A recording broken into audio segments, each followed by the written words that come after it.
Ba't niya ito nire-raise? Galit siya dahil, dahil may magandang relasyon ng Pilipinas sa US? Hindi natin nga. China and Taiwan.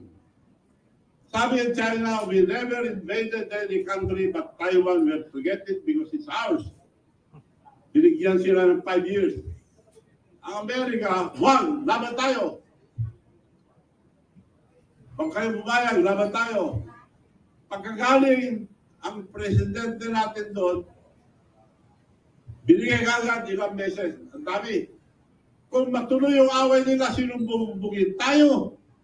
Bakit? Nakikipag-away ba tayo?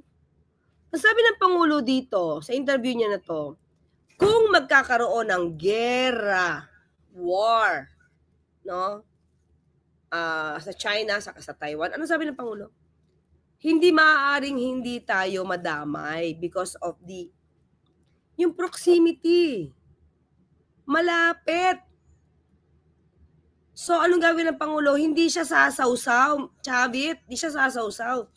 But we have to prepare para yung mga tao natin, mga kababayan natin sa Taiwan ay maibalik sa Pilipinas. Kaya sabi niya, hindi pwedeng hindi maapektuhan. Pagpunta mo pa lang doon para dalhin mo yung mga kababayan mo pabalik sa Pilipinas, naapektuhan na tayo. Tulad nung nagkaroon ng problema sa Israel saka sa Ukraine. Di ba naapektuhan tayo? Bakit? Kinuha natin ibang mga kababayan natin mula doon eh. Hindi ba? Never sinabi ng Pangulo na makikipaggera siya para sa Taiwan. Problema kasi ng mga ito, hindi nakikinig ko ang sinasabi ng Pangulo, tapos chismis lang ng mga vlogger. Naku, lalagay tayo sa masamang sitwasyon ng Pangulo Marcos Jr. Sasama sa gera ng China at Taiwan. Mag-isip-isip naman kasi minsan. Hindi yung mga binubulong-bulong sa'yo ng kapitbahay mo, kaya ng katabi mo. Sausaw ka na sa issue ng China, sa Pilipinas. Ngayon, nilinis pa niya ang China. Anong laban natin? Ano daw? Ang China. Anong laban natin? Nilinis pa niya tayo. Ngayon, nilinis pa niya ang China. Anong laban natin sa China? I-release? Tama ba yung pagkadinig ko? Mga kalit, pakinga baka nagkakamali ako dana. Ano sabi niya? I-release? Pakinga. Ano sabi niya? Iniinis? Ano? Iniinis ba? Ulitin ko Ulitin natin. Binigay kagad ilang meses. Ang dami. Kung matuloy yung away nila, sinong bubugin? Tayo. Ngayon, nilinis pa niya ang China. Anong laban natin sa China? Anong iniinis? Bakit iniinis? Nakita mo ba kung sino nagpa-provoke? Ito mga clear. Alam, DDS na naratibo to eh.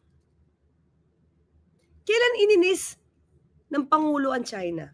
Di ba puro diplomasya? Sino nagwa-water cannon sa Coast Guard natin? Sa vessel natin? Tayo ba nag-start? Chavit Singson? Saan mo nakukuha yung kwento na yan? Halatang-halata ka naman para kasi BP Sara. Ayaw ng dito, Typhoon missile. Kasi daw ayaw ng China.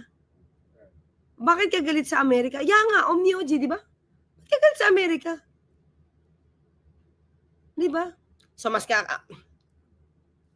okay ka sa China, yung kamukha ng gano'n. Ba't hindi mo pigilan yung pag-water ka ng China sa atin? Anong gustong gawin ito? Yung mga magsasaka natin? Yung mga mangingisda natin? Yung floating barrier na pinagupit at pinakat ni Pangulong Marcos Jr. na nilagay ng China. Kung ikaw ang presidente, Chavit, o kaya si Sara, hindi mapatanggal, Di ba? Yes, master, yes, master. Hindi tayo nagpa-provoke ng war. Alam natin, hindi tayo nagpa-provoke ng war. Pero anong klaseng pag-iisip to? Kaya nagagat sa inyo ito mga ganitong klaseng tao ang inaaway ni Commodore Tariela eh. Imbes na interest ng Pilipinas sa ipaglaban, interest ng ibang bansa eh. China is our neighbor, China is our friend. Wow! Talaga naman. Duterte talaga ang mga usapin. Kaya naman pala nandiyan dyan kay. Kaya pala gusto mong magkaroon ng revolusyon ang mga estudyante. Mga high school at college magrevolusyon. Ano, para ito? Panindigan ito mga sinasabi niya? At pag nagrevolusyon, wow, ano, Sara ulit. Sara, Duterte ulit. Para, pag upo ni Sara, ano, yung nilalakad niya, chairman na, PCSO. Gano'n, hindi lang direktor. Diba? Kaya ba niya tinatawagan si Sara Duterte? Sa pagka-presidente mo, ako na ang suportahan kita. Diba? Tinatawagan niya si Sara Duterte. Suportahan kita. Ang tawag doon, liamadista. Diba?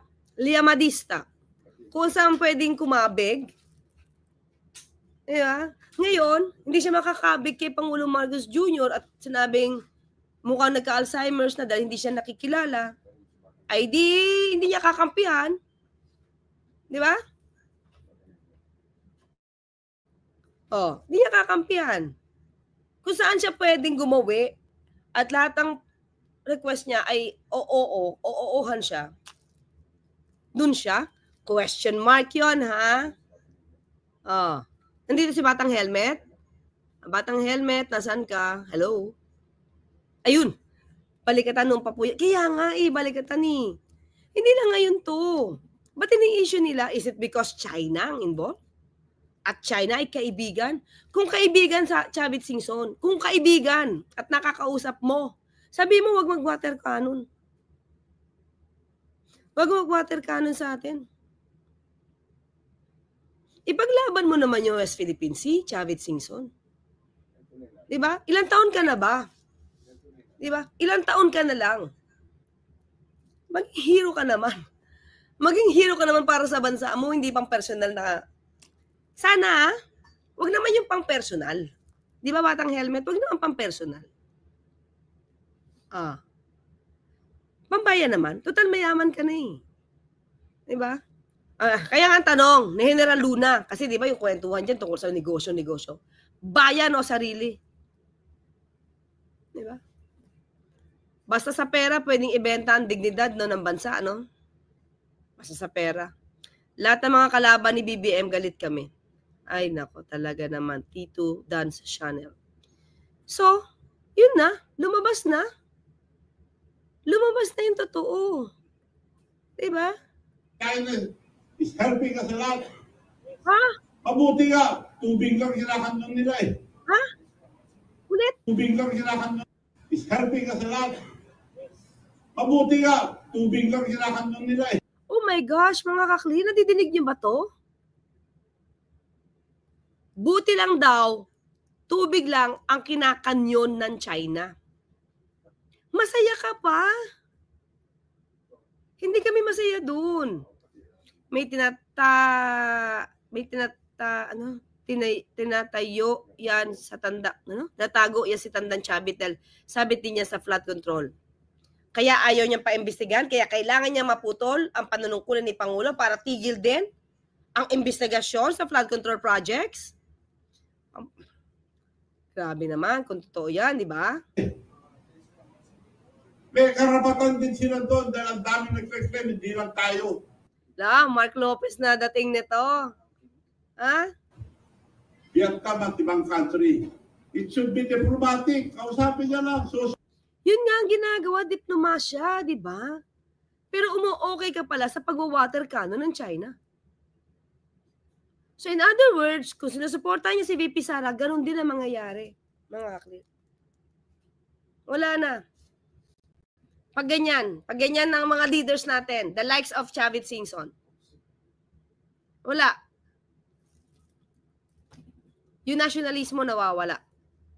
Yeah, sabi, traitor, anti-Filipino, that's China narrative, pro-China Chavit. DDS.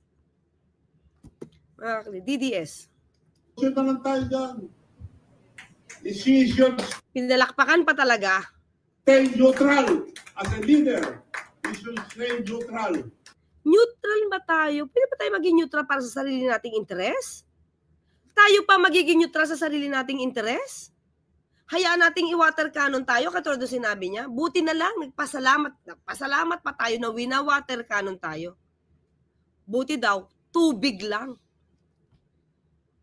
Tapos ituturing mo na kaibigan, China, kusapin mo. Huwag tayo water cannon. At respetuhin yung karapatan natin sa WPS. Yung exclusive economic zone natin, irespeto nila. Kaibigan mo pala eh. Umanguna ka. Diba? Alam mo syempre gusto natin igalang. Kagalang-galang si Chavit Singson. Pero with this kind of statements, nakakawalang gana. Ayoko naman sabihin nakakawalang galang. Gagalangin pa rin natin. Galangin pa rin natin mga ka-clear. Okay? Nelson Cupino, thank you po sa super sticker. Food Tech Alma, thank you po. And Aliasia. Aliasia. Hirap naman banggitin ito. Aliasia Vergara, thank you sa super sticker. Salamat sa iyo. Okay? Diba? Ngayon, nakita natin, planado. Ayan, title natin, planado ang paninira kay PBBM para kay VP Sara. Diba? Anong ulterior motive for this? Pababain? Magiba ang Pangulo Marcos Jr.? Iangat yung gusto mo maging presidente? Ibang klase. At iangat ang interes ng China? Dahil ang Pangulo, kahit papano, hindi bumibigay sa gusto ng China. Ang pinaglalaban ng Pangulong Marcos Jr., karapatan natin, karapatan ng mga magsasaka, karapatan natin sa West Philippine Sea.